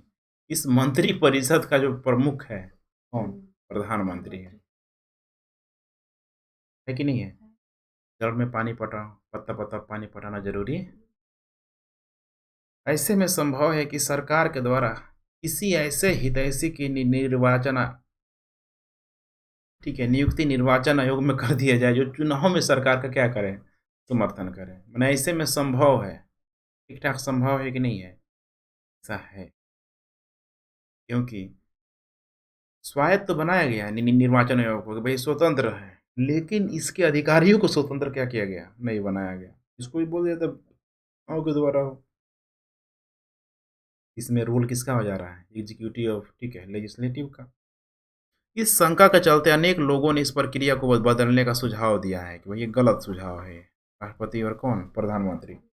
उनका सुझाव है कि इसके लिए एक भिन्न प्रक्रिया का पालन किया जाना चाहिए, जिसमें मुख्य निर्वाचन आयुक्त की नियुक्ति में विपक्ष के नेता कौन? विपक्ष के नेता और भारत के मुख्य न्यायाधीश से परामर्श करना क्या हो? ज़रूरी हो। अर्थात इसमें एग्ज़ीक्यूटिव ऑफ जुडिशरी को क्या करो भाई हटा दो। विपक्ष के नेता के लाओ और किसको लाओ? मुख्य न्यायाधीश को लाओ। सुप्रीम कोर्ट का जो मुख्य न्यायाधीश है उसको लाओ। अब ये कंट्रोवर्सी है। विपक्ष का नेता मतलब हारा हुआ नेता, उसको पक्ष वाला शामिल करने देगा? ये बोला कि भाई हम जीते हैं तो भाई तुमको कैसे शामिल होने दें? समझ में आ रहा है कि नहीं आ रहा है? बड़ी समस्या होती है और संविधान में क्या हुआ? ठीक है और संविधान में बड़ी समस्या है। कुल मिला के अभी मामला क्या चल रहा है? यही चल रहा है। अभी से देखो आगे के आगे चल के एक टॉपिक बन के ही आएगा इलेक्शन कमीशन ऑफ इंडिया। उसकी नियुक्ति कैसे होगी? उसकी उम्र कितनी होनी चाहिए? कितने मेंबर होंगे? पूरी की पूरी तुमको एक बॉडी दिखेगी, संरचना दिखेगी उसकी। समझ में आ रहा है? तो अभी से झलक ये दिखा रहा है। आएगा लक्ष्मीकांत पॉलिटी आएगा, कोई समस्या नहीं होगी, आसानी से पढ़ लोगे। संविधान मुख्य निर्वाचन आयुक्त और निर्वाचन आयुक्तों के कार्यकाल की सुरक्षा देता है। भाई इन्हें कितना साल के लिए? 6 वर्ष के लिए। कितना के लिए? 6 वर्ष के लिए अथवा 65 वर्ष की आयु तक जो पहले खत्म हो। मान लो कि तुम्हारा वर्ष 40 साल है, तुमको 46 साल तक क्या बनाया जाएगा? मुख्य निर्वाचन आयुक्त बनाया। अगर तुम्हारा वर्ष ठीक है 63 वर्ष है, ठीक है, तो 6 साल पूरा हो पाएगा? नहीं। 2 ही साल रह पाओगे, 65 वर्ष में तुमको क्या कर दिया जाएगा? रिटायर कर दिया जाएगा। समझ में आ रहा है कि नहीं आ रहा है? या तो 6 वर्ष, ये शब्दावली ध्यान रखो है, क्या है? 6 वर्ष या कितना? 65 वर्ष। फिर क्या है? जो पहले आ जाए, जो पहले आ जाए। समझ में आया कि नहीं आया? इसीलिए मैंने बोला कि अगर 63 साल का व्यक्ति अगर मुख्य निर्वाचन आयुक्त बन रहा है, 6 साल उसकी अवधि कंडीशन फुलफिल कर पाएगा? नहीं कर पाएगा। वो कौन करेगा? 65 वर्ष का ला करेगा। प्लस 2 साल में इसको क्या कर दिया जाएगा? रिटायर कर दिया। समझे? अगर कोई 55 साल का व्यक्ति आ रहा है, तो ये वाला फुलफिल करेगा? नहीं करेगा। ये करेगा ये वाला 6 वर्ष वाला करेगा। माने इसको 61 साल की उम्र तक मुख्य निर्वाचन आयुक्त बनाया जाए। समझ में आ रहा है कि नहीं आ रहा है? हमेशा ध्यान रखना 6 वर्ष, 65 वर्ष, 6 वर्ष, 63 वर्ष। आगे देखेंगे अलग-अलग पद के लिए अलग-अलग प्रक्रियाओं को बताया गया है। तो ये अभी से लिखना शुरू करना इसको। ठीक है? ठीक है ना? मुख्य निर्वाचन आयुक्त को कार्यकाल समाप्त होने के पूर्व राष्ट्रपति द्वारा हटाया जा सकता है। अब इसका मतलब कि ये नहीं कि भाई जो उसको बैठा दिया गया वो लक्ष्मण रेखा है। उन्हें परमानेंट नहीं बैठाया जा रहा। अगर भाई पता लग जा रहा है कि भाई सही से काम नहीं कर रहा है, प्रधानमंत्री को भाई बनाया अपना जान के, पराया हो गया, बेवफ़ा निकल गया। समस्या आएगी कि नहीं आएगी? फिर हो सकता है कि भाई वो अपना काम जो है निस्वार्थ भाव से नहीं कर रहा है। समझ में आ रहा है कि नहीं आ रहा है? माने अगर उस पे किसी तरह का चार्ज लग जाए करप्शन का, भ्रष्टाचार अगर आरोपी हो जाए, तो फिर उसको हटाया क्या किया जा सकता है? कैसे हटाया जाएगा? इसके लिए संसद के दोनों सदनों को देखो कितना हटाना क्या है डिफ़िकल्ट है। दोनों सदनों को माने राज्यसभा और लोकसभा विशेष बहुमत से पारित करना चाहिए। अब विशेष बहुमत का मतलब कितना? 3/4 75% सदस्य आसान है? अगर एक इलेक्शन कमीशन का अगर इसीलिए नियुक्ति हो जाती है तो वो हटाना असंभव के बराबर है। क्योंकि अगर कुछ कर रहा है, सही कर रहा है विपक्ष वाला इल्ज़ाम लगाएगा, गलत कर रहा है तो पक्ष वाला इल्ज़ाम लगाएगा। तो इतना वोट आसान है? सोचो 545 में 75%, 245 में 75%। समझ में आ रहा है कि नहीं आ रहा है? कितनी बड़ी संख्या हो गई। इसीलिए एक बार जिसकी नियुक्ति हो गई, समझो कि एकदम वो कोई दिक्कत नहीं, धूम-धाम से। दिक्कत? तो इसको क्या करना है, राष्ट्रपति को भेजना होगा। ऐसा यह सुनिश्चित करने के लिए किया गया है कि कोई भी सरकार उस मुख्य निर्वाचन आयुक्त को न हटा सके, जो चुनाव में उसकी तरफदारी करने से मना करे। अर्थात मोदी जी बना तो दिए, हटाना उनके बस की बात क्या है? पूरा का पूरा सदन हिल जाएगा। इससे तुम समझ सकते हो कितना बड़ा पद है। निर्वाचन आयुक्तों को भारत का राष्ट्रपति क्या कर सकता है? हटा सकता है। अब जब सब प्रक्रिया पूरा हो जाएगा, जब लोकसभा प्लस राज्यसभा में जो भी उपस्थित लोग, कितने उपस्थित लोग, जितने भी उपस्थित लोग हैं, वे सदन में हमेशा नहीं रहते हैं 545 लोग, राज्यसभा में हमेशा 245 लोग नहीं रहते हैं, बहुत लोग गायब भी रहते हैं। माने जितने भी उपस्थित लोग हैं, उसका कितना 3/4%, माने 3/4 भाग बोलते हैं इसका, सदन का। माने विशेष बहुमत का मतलब क्या होता है? 3/4 माने 75%। समझ में आ रहा है कि नहीं आ रहा है? क्लियर हो रहा है कि नहीं हो रहा है? विशेष बहुमत का मतलब होता है कितना? 3/4। और साधारण बहुमत का मतलब कितना होता है? आधा, 1/2। क्लियर हो रहा है ना? चलो, तो विशेष बहुमत कितना होता है? 3/4। अब देखो, अब 3 में 4 में भागा दोगे, अब तुम लोग यहीं हाले हैं, क्या करें? क्या होगा? 30 आएगा, 7 चौका 28 आएगा कि नहीं आएगा? 2 आएगा, 4 पचे 20, 75% आया कि नहीं आया? इसको क्या बोलते हैं? विशेष बहुमत। एक बोलते हैं साधारण बहुमत से। साधारण बहुमत मतलब कितना? 1/2। 2 से 10 में करेंगे तो कितना आएगा? 50% आएगा। समझ में आया कि नहीं आया? साधारण बहुमत, जो पार्टी सत्ता में रहती है उसके लिए लाना क्या है? आसान है। भाई वो तो 51% में बना ही उसका, 50% नहीं ला देगा।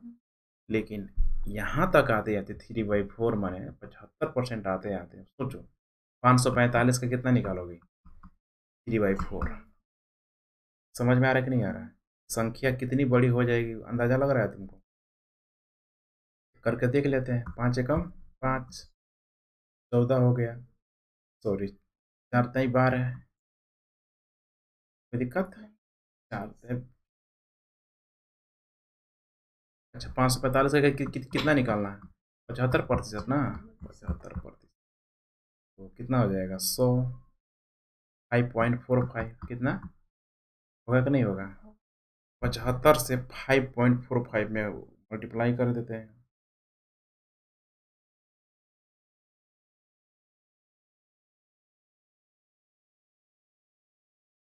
देखो इधर 75 गुणे 5.45 कितना? 408 आ पाएगा एक पार्टी का? समझ में आ रहा है कि नहीं आ रहा है? तो इसको क्या किया गया? विशेष बहुमत माने कब विशेष बहुमत? सदन में उपस्थित। कितना? सदन में उपस्थित। सदन में उपस्थित हमेशा 545 रहेंगे। मान लो 500 लोग हैं तो 500 का कितना प्रतिशत? 75%, माने 3/4। समझ में आया कि नहीं आया? फिर भी असंभव के बराबर है। तो लोग क्या करता है सब, कि इसमें खेल क्या होता है? जैसे बीजेपी वालों को कोई बिल पारित करवाना हो विशेष बहुमत से, तो क्या करेगा? विपक्ष वालों को, जो सांसद है सब, उसको देगा सब। क्या करेगा? देखो यार, सेट कर लो, आना ही मत, बोल रहा है मेरा तबीयत खराब हो गया है। समझा? समझ रहे हो कि नहीं समझ रहे हो? जैसे बीजेपी वालों को लगेगा, मैंने एनडीए वालों को, भाई विपक्ष में, ठीक है, अपने 300 जाएगा सब, देख लो भाई, वार्निंग दे रहे हैं, एक भी सदस्य है कि नहीं है, बीवी बीमार है, डजंट मैटर, आना पड़ेगा। बेटे का शादी है, डजंट मैटर, आना पड़ेगा उस दिन। समझ में आ रहा है कि नहीं आ रहा है? नहीं आओगे तो फिर समस्या होगा, निकाल देंगे। अब विपक्ष वालों को सेटलमेंट कर लेगा सब। 4-10 करोड़ 20 करोड़ भेज दिया कि देखो यार तुमको क्या करना है, कुछ नहीं आना। विपक्ष का जो नेता होगा, मान लो कांग्रेस है विपक्ष में, उसका भारत खराब रहेगा। कैसे करके अपने सारे के सारे सदस्यों को हम लेके चले। समझ में आ रहा है कि नहीं आ रहा है? क्योंकि सदन में जाने के बाद अब तुम जिस पार्टी की हो, उसी पार्टी का समर्थन करना है तुमको। अगर समर्थन नहीं की, तो फिर तुमको अध्यक्ष भगा देगा, व्हिप लगा देगा। समझ में आ रहा है कि नहीं आ रहा है? इसीलिए ना रहेगी बाँस, ना बजेगी बाँसुरी। आएँगे नहीं तो भाई देंगे क्या? समझ रही हो कि नहीं समझ रही हो? बड़ा खेल होता है, जीएसटी के समय खूब होता था ये। तो पार्टी कर देगी, फिर देखती हो सब विधायकों का हाईजैक कर लिया जाता है। हाईजैक नहीं होता है, ठीक है? जो पार्टियाँ होती है क्या करती है कि इधर-उधर उनके विधायक या सांसद हो ना जाएँ, तो उनको एक ऐसे होटल में ठहरा देती है, जहाँ लोग इकट्ठे रहें। महाराष्ट्र में खूब हुआ था ये। याद है महाराष्ट्र? महाराष्ट्र में जब सरकार गिराना था। हाँ, तो अब इसमें कंट होता है, जैसे कि ये है यहाँ पे बीजेपी, समझ में आ रहा है? दूसरा यहाँ पे कांग्रेस, समझ में आ रहा है कि नहीं आ रहा है? अब बीजेपी को अगर करवाना है, 300 सीट लाई है, दिक्कत बोलेगी कि भाई सदन में मैंने, ठीक है, एकदम उस दिन 300 में एक भी कम नहीं होना चाहिए भाई, सबको जाना चाहिए। सिर्फ यही ध्यान नहीं रखेगी, इसके भी सदस्य पे क्या करेगी वो, ध्यान देगी। अरे टूर में निकल जाओ भाई, पैसा हम दे रहे हैं। गोवा चल जाओ भाई, मालदीव चल जाओ, है कि नहीं है? मॉरिशस चल जाओ। समझ में आ रहा है कि नहीं आ रहा है? कोई दिक्कत नहीं है। सदन में कोई व्यक्ति अगर 60 दिन से लगातार अधिक दिन माने गायब रहता है, तभी उसको हटाया जाएगा। 60 दिन से अगर नीचे लगातार गायब रहता है तो कोई दिक्कत नहीं है। तो इसी से समझ सकती हो कितना लापरवाह लोग होता है। मतलब लोग बोलते हैं कि भाई टीचर क्या बोलते हैं, एक बच्चा के लिए भविष्य उतना ही ज़रूरी है, जितना कि पूरे देश के लिए एक संसद की अटेंडेंस। सोच रही हो कितना आलस करता है सब, विधायक सब, सांसद सब, जाता ही नहीं है। तो इतना बड़े इतने लोगों ने 5 लाख, 10 लाख, 20 लाख, 30 लाख लोगों ने अपना प्रतिनिधि चुन के भेजा है और वो बंक मार दिया। बड़ी समस्या है बात। समझ में आ रहा है कि नहीं आ रहा है? एक बच्चा नहीं जाएगा तो उसको लात घूंसा मार के, ठीक है, ठीक कर दिया जाएगा। इनका क्या उपाय है? ये बड़ी समस्या है। लेकिन दिक्कत क्या है कि भई सदन में यही लोग बैठे हुए हैं। इनके खिलाफ कुछ ऐसा कानून नहीं लाया जा सकता। अपने पैर में कोई कुल्हाड़ी मारेगा? खैर, तो भाई ये बोल देगा कि निकल जाओ मॉरिशस निकल जाओ, खा पी के आओ आराम से, दिक्कत नहीं है। कांग्रेस बोलेगी खबरदार, ठीक है, किसी के बहकावे में नहीं आना है। समझ में आ रहा है कि नहीं आ रहा है? तो इतना आसान नहीं होता है, सब मैनेज करना बहुत डिफ़िकल्ट का काम। समझ में आ रहा है ना? क्लियर हो गया? भारत के निर्वाचन आयोग के पास काफ़ी सारे काम हैं। वह मतदाता सूचियों को नया करने के काम की देख-रेख करता है। जैसे चुनाव आता है, तुरंत ज़िम्मेदारी क्या होती है मतदाता सूचियों को, कौन ज़िंदा है, कौन मरा, कितने लोग 18 साल के, ठीक है, दहलीज में आ गए हैं। देखती हो चुनाव आते ही आते गाँव में सब घूमने लगता है, कौन-सा? वोटर आईडी कार्ड बनाने के लिए, फ़ोटो खींचने के लिए आएगा सब। समझ रही हो कि नहीं समझ रही हो? ऐसे करोगे मर जाओगे, नहीं हो पाएगा। लेकिन चुनाव के समय तुमको घर बैठे सब आएगा, गाँव में आएगा सब, ठीक है? कि आओ भाई कौन किसका उम्र 18 साल हो गया, अपना-अपना डॉक्यूमेंट्स लेके आओ, तुरंत फ़ोटो खींच रहे तुमका वोट बैंक तुम्हारा वोट बन के क्या हो जाएगा? तैयार हो जाएगा। फिर तुम्हारा, ठीक है, वोटर आईडी कार्ड तुम्हारा तैयार हो जाएगा। पूरा प्रयास करता है, मतदाता सूचियों में गलतियों ना हो, ये तो ऐसा हो ही नहीं सकता है। जाके देखो अपने घर पे कितना गलती होगा, देखना पता लग जाएगा। इतने में तो बड़ा हँसी आता है, ठीक है? माता की उम्र से ज़्यादा, ठीक है, बच्चे की उम्र हो जाता है। ये खूब खेल होता है। क्या करोगे, सब लोड में काम होता है। जो भी सब होता है कंप्यूटर चलाने वाला, उस सबको भी बहुत लोड होता है। फटाफट बनाने होता है सब, उल्टा-पुल्टा सब डाल देता है। दिक्कत? अर्थात पंजीकृत मतदाताओं के नाम ना छूट जाएँ और ना ही उनमें ऐसे लोगों के नाम हो जो मतदान के क्या हो, अयोग्य हो, जीवित ही ना हो। तो कोई मतलब है? सिर्फ़ इनकी संख्या बढ़ेगी, समस्या आएगी ही आएगी। तो इसीलिए सेंसस किया जाता है। अब 10 साल में कितने लोग निकल गए होंगे, कितने लोग मर गए होंगे, तो अगला जब 2021 में जब सेंसस आएगा तो उनको काउंट किया जाएगा? नहीं किया जाएगा। कितने लोग ऐसे होंगे जो 17 साल होंगे, 10 साल के होंगे, 10 साल बाद 18 साल पार कर गए, तो भाई उनका भी क्या बनने लगेगा? वोटर आईडी कार्ड बन जाएगा। सब काम कौन करता है? निर्वाचन आयोग, इलेक्शन कमीशन। कोई दिक्कत?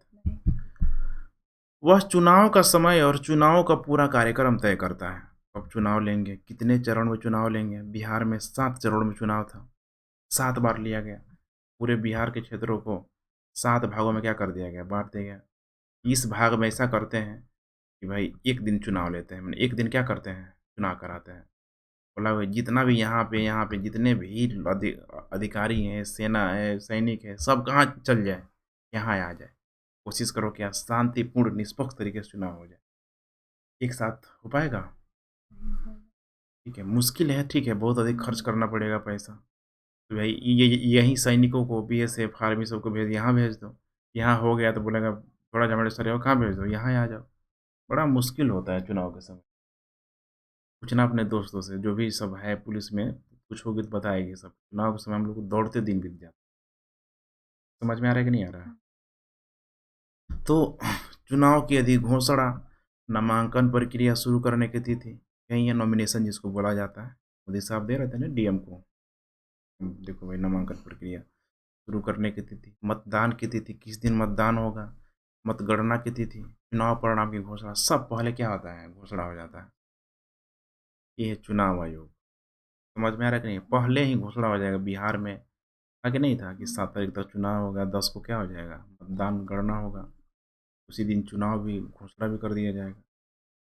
इस पूरी प्रक्रिया में निर्वाचन आयोग को स्वतंत्र और निष्पक्ष चुनाव कराने के लिए निर्णय लेने का क्या है? अधिकार है।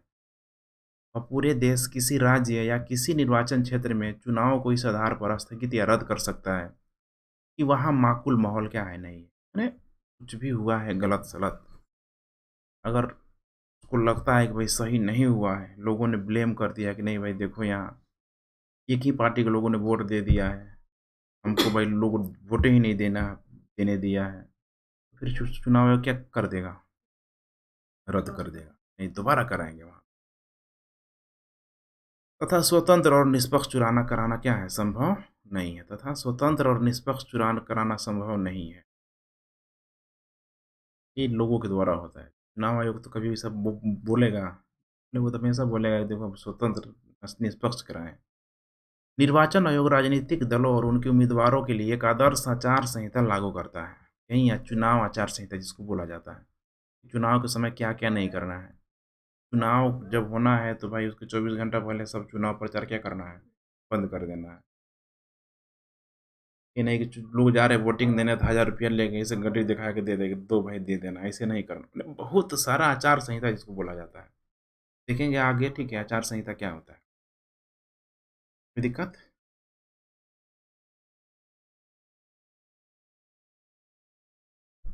वह किसी भी निर्वाचन क्षेत्र में दोबारा चुनाव कराने की क्या दे सकता है? आज्ञा। पिछले बार देखी थी सब, बद्रीनाथ धाम में विष्णु के 10वां अवतार एकदम थे कि नहीं थे एकदम। तो देखो कल लोकसभा का चुनाव होना है, कल। समझ में आ रहा है? और आज के न्यूज में आ गया भाई, 24 घंटा से पहले आ गया भाई, मोदी का रूप आ गया। सोचो कितना ये है। लेकिन उसको बरगला के चुनाव आयोग ने बोल दिया कि वही देश के प्रधानमंत्री है, घूमने गए थे, मीडिया ने फोटो डाला है, वो थोड़े डाले हैं। कि क्या चुनाव आयोग की निष्पक्षता पे सवाल नहीं उठ रहा है? भाई तो हमेशा होता है। वही बोल दे कि भाई हम निष्पक्ष चुनाव करवा दे, ऐसा पॉसिबल ही नहीं है। याद आ रहा है फोटो तुम लोगों को? फोटो याद आ रहा होगा देख के, ठीक है। निर्वाचन आयोग राजनीतिक दलों को मान्यता देता है और उन्हें चुनाव चिन्ह क्या करता है? आवंटित करता है। चुनाव चिन्ह तुमको ये नहीं करना है कि हम जाए भाई मेरा ले लो, ये कंघी छाप ले लें, वो तुम कुछ नहीं कर सकते हो। कौन देगा? वो निर्वाचन आयोग देगा। जो देगा तुमको लेना पड़ेगा। समझ में आ रहा है कि नहीं आ रहा है? पंचायत में खूब चुनाव चिन्ह मिलता है, लौकी कद्दू सब मिल जाता है कि नहीं है? वैसा रहेगा तो सब कोई हल्का चुनाव चिन्ह लेगा, ऐसा चुनाव चिन्ह लेगा कि भाई ठीक है। हाँ परिचित हूँ। हाँ, मतलब जिससे कंघी है भाई, 1 रुपया कंघी खरीदने में क्या दिक्कत है? कंघी खरीद के बंटवा देंगे। कोई दिक्कत है? मोटरसाइकिल चुनाव चिन्ह मिल जाए, क्या करेंगे? मोटरसाइकिल तो नहीं बँटवाएँगे। तो ये चुनाव आयोग पे डिपेंड करता है और प्रतिनिधि माने जो भी प्रत्याशी होता है उसके लक पे डिपेंड करता है कि चुनाव आयोग उसको क्या दे रहा है। उसमें भी बड़ा सेटलमेंट होता है, खेल होता है। निर्वाचन आयोग के पास बहुत ही सीमित कर्मचारी होते हैं। यहाँ पे दिया हुआ कैसे? सीमित, क्योंकि उस समय ठीक है बनाता है। वह प्रशासनिक मशीनरी की मदद से क्या करता है? चुनाव कराता है। यहाँ पे शब्द क्या लगा है? प्रशासनिक। फिर ये आ गया वही डीएम, एसडीएम पूरा, इनकी हेल्प लेता है। लेकिन एक बार चुनावी प्रक्रिया शुरू हो जाने पर चुनाव संबंधी कार्यों के संबंध में आयोग का पूरी प्रशासनिक मशीनरी पर क्या होता है? नियंत्रण हो जाता है। अभी ये किसके अंडर कंट्रोल कार्य कर रहा था? कार्यपालिका के अधीन काम कर रहा था। अब किसके अधीन काम करेगा? इलेक्शन कमीशन के। समझ में आ रहा है कि देखो पावर यही है। उस समय इतना इसको पावर मिल जाता है, सब के सब इसी के अंडर कंट्रोल, पूरा प्रशासनिक अधिकारी ही जो पूरे देश को चला रहे हैं, सब इसके अंडर कंट्रोल में आ जा रहे हैं। चुनाव प्रक्रिया के दौरान राज्य और केंद्र सरकार के प्रशासनिक अधिकारियों को चुनाव संबंधी कार्य दिए जाते हैं और इस संबंध में निर्वाचन आयोग का उन पर पूरा नियंत्रण होता है। निर्वाचन आयोग इन अधिकारियों का तबादला कर सकता है या उनके तबादले को क्या कर सकता है? रोक सकता है। Fully dependent. समझ में आ रहा है कि नहीं आ रहा है? यहाँ पे सर्वे सर्वा पूरा का पूरा वो निर्वाचन अधिकारी हो जाता है। अधिकारी निष्पक्ष ढंग से काम करने में विफल रहे तो आयोग उसके विरुद्ध कार्रवाई भी कर सकता है। विगत वर्षों में निर्वाचन आयोग एक स्वतंत्र सत्ता के रूप में क्या है? उभरा है, इसलिए नाम हुआ है, जिसने चुनाव प्रक्रिया की निष्पक्षता सुनिश्चित करने के लिए अपनी शक्तियों का प्रयोग किया है। उसने चुनाव की गरिमा बनाए रखने के लिए निष्पक्ष और न्यायपूर्ण ढंग से क्या किया है? काम। कोई दिक्कत? कितना टाइम हो गया? ज़्यादा हो गया क्या? 1 घंटा 16 ही मिनट हुआ है अभी। कोई दिक्कत? निर्वाचन आयोग का इतिहास इस बात का गवाह है कि संस्थाओं की कार्यप्रणाली में प्रत्येक सुधार के लिए कानूनी या संवैधानिक परिवर्तन आवश्यक क्या है? नहीं है। भाई हर एक चीज़ के लिए ठीक है, मैं उसको लॉ बना देना, संविधान में संशोधन कर देना, ऐसा कोई ज़रूरी नहीं है, बल्कि उस समय भाई हमको पावर दो, हम इन सारे चीज़ों को क्या करेंगे? सही तरीके से क्रियान्वयन करेंगे। इसीलिए इलेक्शन कमीशन की शक्तियों पे चुनाव के समय अंकुश क्या किया जाता है? नहीं लगाया जाता। अंकुश लगा दिया जाएगा फिर तो समस्या हो जाएगी ना फिर। यह आम धारणा है कि 25 वर्ष पहले के मुकाबले आज निर्वाचन आयोग ज़्यादा स्वतंत्र और प्रभावी है। ऐसा इसीलिए नहीं कि निर्वाचन आयोग की शक्तियाँ या उसकी संवैधानिक सुरक्षा बढ़ा दी गई है। दरअसल निर्वाचन आयोग ने केवल उन शक्तियों का और प्रभावी ढाली ढंग से प्रयोग करना क्या कर दिया है? शुरू कर दिया है। जो संविधान में पहले से क्या थी? मौजूद थी। इसका मतलब देखेंगे हम लोग, इंदिरा गांधी आएगी तो ये तो किनारे कर देती है सबको।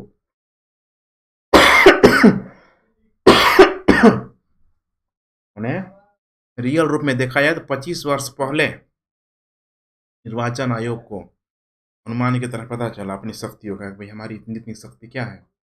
मौजूद है। इससे पहले नेहरू के समय, इंदिरा गांधी के समय बहुत हद तक निर्वाचन आयोग की शक्तियों को क्या कर दिया गया था? दबा दिया गया था। समझ में आ रहा है कि नहीं आ रहा? 1951-52 से लोकसभा के 16 चुनाव हो चुके हैं। ध्यान रखना, कितने चुनाव? 16। ठीक है। अब 16 पचे कितना हो जाएगा? 80। कितना हो जाएगा? 80। तो देश का आज़ाद हुए 80 साल हुआ? नहीं हुआ है। इसका मतलब कि हर एक संसदीय व्यवस्था में जो प्रधानमंत्री का कार्यकाल फिक्स होता है,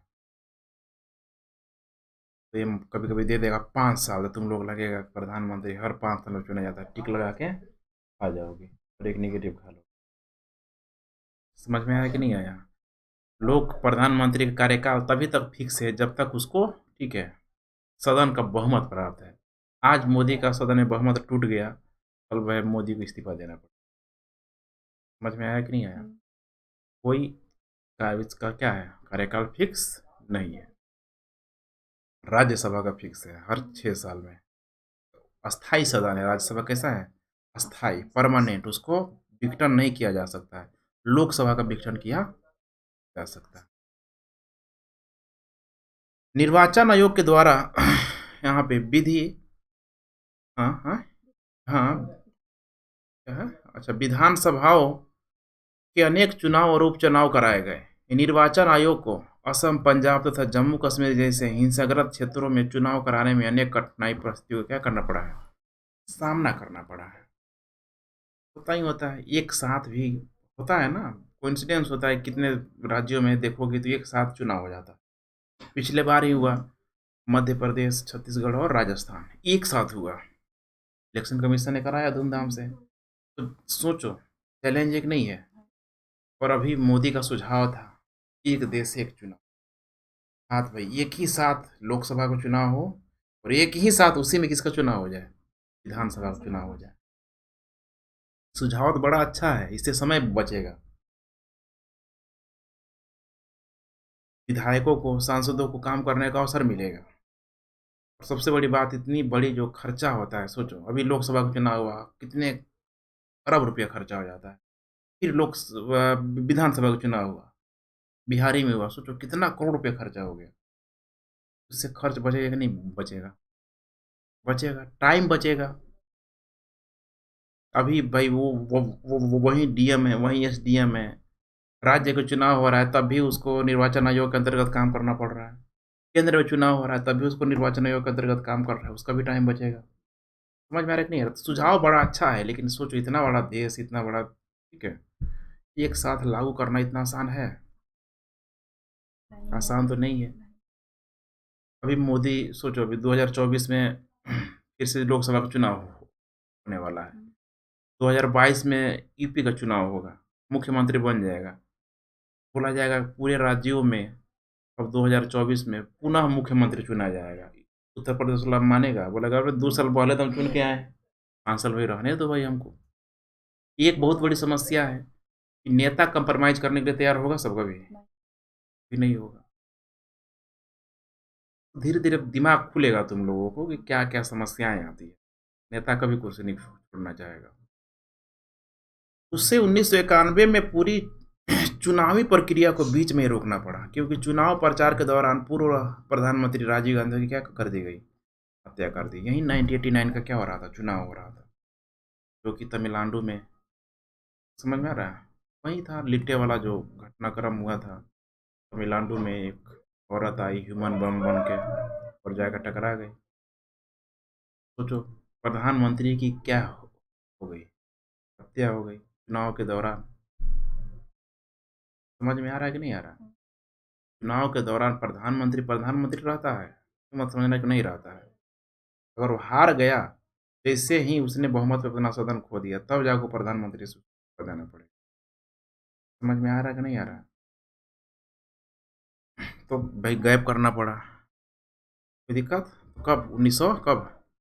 91 में। निर्वाचन आयोग को 2002 में एक गंभीर समस्या का सामना करना पड़ा, जब गुजरात विधानसभा को भंग कर दिया गया और चुनाव कराना पड़ा। अब यही है 2002 का दंगा, याद है? गोधरा कांड, मोदी।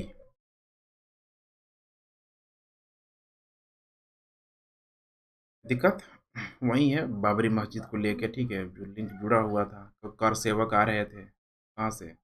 बाबरी मस्जिद से, अयोध्या से आ रहे थे। फिर ट्रेनों पे हमला कर दिया गया, ऐसा बोला गया कि मुस्लिमों ने आग लगा दी, बहुत सारे कर सेवक मारे गए गुजरात वाली ट्रेन में। फिर गुजरात में हिंसा भड़क गया, जिसमें मुस्लिमों को भी काटा गया, मारा गया। तो उस समय भी हुआ। तो घटना याद है, 1991 में जब प्रधानमंत्री की मैंने राजीव गांधी की हत्या कर दी गई तमिलनाडु में। तमिलनाडु में, चेन्नई में किया गया है, ठीक है, एक स्टेशन है, तुम लोग जाओगे तो ये रहता है, लोग फूफा जी लोग रास्ते पर पड़ता है वहीं पे। कोई दिक्कत? दूसरा 2002 में तो एक बहुत बड़ी समस्या आएगी कि नहीं आएगी? तो जो सब एग्ज़ाम तैयार हो गया, सीट उट सब बना दिया गया, 20 दिन एग्ज़ाम होने वाला, अचानक पता चले कि भाई एग्ज़ाम ही क्या हो गया, कैंसिल हो गया। समस्या आएगी, एग्जामिनरों को भी समस्या आएगी। फिर से पुनः यूपीएससी, एसएससी जैसी बड़ी बड़ी संस्थाएं जो एग्ज़ाम करवाती है, पुनः उसको शुरू से क्या करना पड़ेगा? तैयारी करना पड़ेगा। लेकिन निर्वाचित आयोग ने पाया कि राज्य में अप्रत्याशित हिंसा के कारण स्वतंत्र और निष्पक्ष चुनाव कराना तुरंत संभव क्या था? ऐसे में हो पाएगा? स्वतंत्र तो कभी हो ही नहीं पाएगा, कुछ हिंसाएं हो जाएगी, निष्पक्ष भी नहीं हो पाएगा। भाई लोगों को बरगला दिया जाएगा, धर्म देखो सारे सारे हिंदू एक तरफ आ जाओ, मुस्लिम बोले कि सारे सारे मुस्लिम एक तरफ आ जाओ, फिर वो निष्पक्ष कभी नहीं हो पाएगा। निर्वाचन आयोग ने राज्य में विधानसभा चुनाव को कुछ महीनों के लिए स्थगित करने का क्या किया? निर्णय लिया। कुछ महीनों के लिए सब शांत होगा तभी लगाया। सर्वोच्च न्यायालय ने निर्वाचन आयोग के इस निर्णय को क्या किया? वैध ठहराया कि भाई बिल्कुल तुम क्या कर रहे हो, सही कर रहे हो, सही निर्णय है। दिक्कत ठीक है। यहाँ पे कॉमेडी दिया हुआ है, सावधान चुनाव जितना मुश्किल काम होने वाला है। अब नई आचार संहिता, सही और स्वच्छ मतदान तथा कड़े अनुशासन जैसी नई मुसीबतों को क्या करना पड़ेगा? झेलना पड़ेगा। आचार संहिता, नेताजी चुनाव आयोग से डर गए, वे कह रहे हैं कि हमें निष्पक्ष और स्वतंत्र चुनाव की चुनौती झेलनी है। नेता चुनाव आयोग से डरते क्यों हैं? क्या स्थिति लोकतंत्र के लिए अच्छी है? एक सब एकदम बिल्कुल क्या है, ये लोकतंत्र के लिए सही है। नेता धन ना बन जाए, व्यक्तियों की भावनाओं से खेलने ना लग जाए, किसी को भाई ठीक है अल्पकाल लाभ के लिए भाई लालच ना दे देना, बोले चिंता हमको वोट दो भाई तुम्हारा हम घर बनवा देंगे। ये निष्पक्ष हुआ? नहीं हुआ। ये समझ में आ रहा है कि नहीं आ रहा है? तो चलो सब ब्रेक ले लो।